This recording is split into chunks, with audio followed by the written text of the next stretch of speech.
it's BattlefrontJDgamer here, and today I'm going to be doing something a little different from the usual gameplay and mod reviews.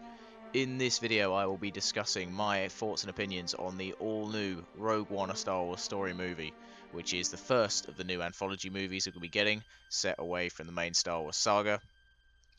This review will be spoiler-free, so no worries if any of you guys haven't seen the movie yet. I won't be discussing any spoilers here. Well, I'll try to avoid as many spoilers as I can. So yeah, don't worry about that. If you haven't seen the movie yet, no worries. Also, let me know if you guys like this kind of video and want me to do more different content such as this in the future. These anthology films are supposed to branch out and show us more of the Star Wars universe with the untold tales that happen between what we've already seen on the big and I suppose to a certain extent even the small screen. So Rogue One dives straight into this. It takes place between Revenge of the Sith and the start of A New Hope. It focuses its entire plot on basically one of the biggest questions most fans have been asking since A New Hope, which is just how did the Rebel Alliance get their hands on the Death Star plans? The movie sports an entirely new main cast, so that puts so much less restriction on the growth of these characters. You know, unlike those we already know, like Luke, Leia, Han, and Obi-Wan, all of whom, we all know where they're going to be by the time of A New Hope. None of these characters, we don't know where they're going to be at that time. The hero of Rogue One is Jyn Erso, who is played by Felicity Jones, who is the daughter of the scientist Galen Erso, who is played by Mads Mikkelsen. He is the reluctant mind behind the Death Star. Now, Galen may be the mind behind the Death Star, but the actual project is led by director Orson Krennic, who is played by Ben Mendelsohn. He is the main villain of the movie. Jyn is a great character, Felicity Jones does a great job. The movie definitely feels like it's her story all the way through. It follows her path from being reluctant to join the rebellion to becoming like a fiery leader who the Rogue One crew can rally behind. Krennic is also a good character and he's a damn good antagonist for this movie. Despite him being like your typical Imperial arsehole, you can almost empathise with his continuous frustration between trying to impress the Emperor with this technological terror he's constructed and dealing with the constant threat of having to answer to his superiors if he fails. Jyn basically gets drawn into helping the rebellion after they establish contact with her father, who informs them that the Empire is building a superweapon which they describe as a planet killer. So Jyn finds herself teamed up with the rebel spy Cassian Andor, who is played by Diego Luna, and his droid K2SO, who is voiced by Alan Tudyk, who pretty much steals the show. He has all the best lines in the movie. He's hilarious and he got tons of laughs from the audience I was in. The best way to describe it is he kind of feels like the closest thing I've seen to Knights of the Old Republic's HK-47 on film. That's so far anyway. Here's hoping we get to see Knights of the Old Republic on film. I almost expected him to start informing everyone of their meatbag status. You know, that's the sort of thing that he would definitely do. Along the way, the group also grows to include the defected Imperial pilot Bodhi Rook, played by Riz Ahmed, the blind warrior Chirrut Imwe, played by Donnie Yen, who has a strong connection to the Force, and he uses it to guide him in battle. It was kind of cool to see this is like almost a whole new look on the Force. It shows it's not just the Jedi and the Sith, it's not just like the black and the white, who use their connection for the Force, you know, for their cause. There's also Chirrut's partner, who is Baze Malbus, who is played by Jiang Wen. He is just a gun-toting badass, and you really come to appreciate their sort of brotherly partnership over the course of the movie. The crew also find themselves at odds with the rebel extremist Saw Gerrera, who is played by the legendary Forrest Whitaker. Fans of Star Wars The Clone Wars will remember Saw Gerrera is the war veteran from the Onderon arc in Season 5. I think it's kind of awesome that Lucasfilm are already sort of intertwining the TV shows and the movies like this, which is something that, you know, the MCU hasn't really done with its movies and then its shows like Daredevil and Agents of S.H.I.E.L.D. I think it's kind of awesome that they're already doing this, and it kind of makes it feel like it's like a genuinely coherent galaxy. On the other hand, you could kind of argue that this was just added just for the sake of fan service, and it could have been any other character apart from Saw Gerrera, and they just made it Saw Gerrera for that, you know, just for the sake of fan service, and just showing how that everything ties together between the Galactic Civil War and the Clone Wars. It is cool, though, to know this isn't the last we're going to be seeing of Saw. He is set to return for the Geonosis arc when Star Wars Rebels returns from its mid-season break for Season 3. So hopefully this will kind of bridge the gap of his character growth between Clone Wars and Rogue One, because there was a really stark contrast between, you know, the hopeful young man we had in Clone Wars and this more rugged war veteran in Rogue One. Another thing I thought was quite cool was how the movie continuously sort of shows there's two sides to the rebels. So you've got Saw's extremists and the Rebel Alliance who are constantly at odds, and they almost find themselves having to make some questionable decisions.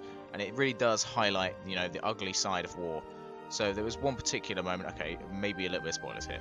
So there was one particular moment where Jyn and Cassian find themselves caught in a crossfire between Saw's rebels and the Imperial occupation on the planet Jeddah. And Cassian ends up actually shooting a rebel to save Jyn from a grenade blast, which obviously, yeah, it does highlight the ugly side of war, which is another nice thing that Rogue One's done here. Also on that note, Diego Luna put in a great performance, and it was really interesting to see a main character like Cassian start to begin to question his orders from his Alliance superiors. It's especially interesting, you know, where you see where he started off at the beginning of the movie. And then of course there's Darth Vader. He doesn't have a large amount of screen time, but holy shit, did the movie make the most of him being there. I've never actually felt as afraid of Darth Vader as I did watching this movie. He is genuinely terrifying. It's just so great to see him at the height of his power on the big screen.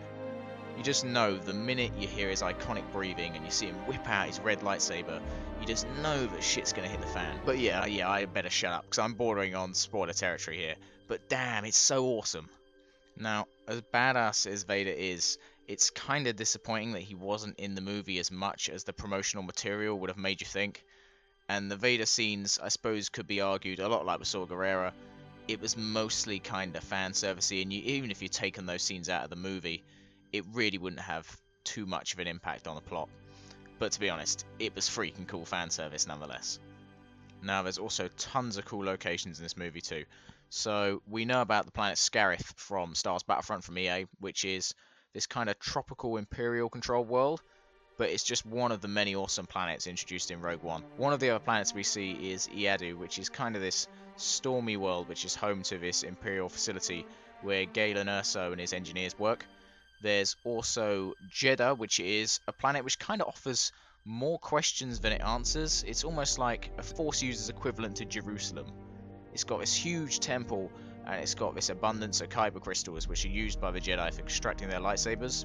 I mean, that's a really interesting point that I'd like to see expanded on in, like, maybe in the comics or maybe in, like, Star Wars Rebels or something. They could build upon that. It's just awesome seeing all these cool new locations, as well as all these vehicles and all these different troopers, and it just makes me wish we'd seen more of this in EA's Rogue One DLC expansion for Battlefront. It feels like such a missed opportunity, and here's hoping we see some of that in the upcoming Star Wars Battlefront 2.